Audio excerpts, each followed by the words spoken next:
Баршаңызға сәлем. Бүгін біз бауырды пиязбен қуыратын боламыз. Өте оңай әрі тез, жұп-жұмсақ болып піседі. Ең бастысы көп уақыт алмайды. Алдын ала бауырды жуып аламыз. Пиязымызды ашып дайындап қоямыз.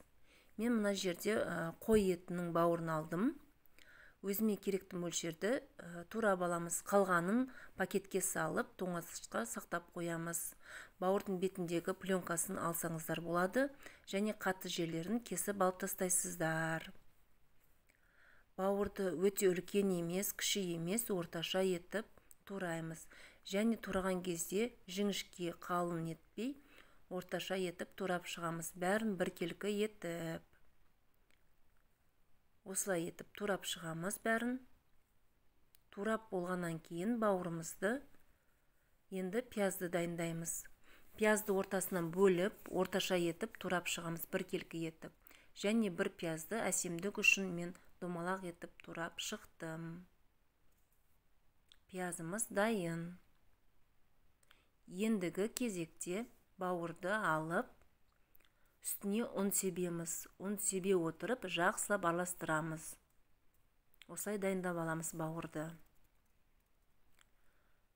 Пештің үстіне сковородканы қойып, орташа отта сұйық майды құямыз. Сұйық майымыз қыза бастаған кезде бауырды алып саламыз. Салып, араластыра отырып қуырамыз. Барлық жерін қуырып аламыз. 1,5 минуттай шамамен.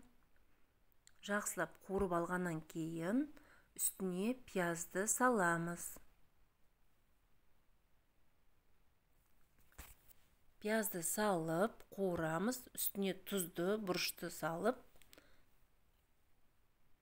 қуырамыз. Бауырдың қаны кеткенше өте көп қуырмаймыз.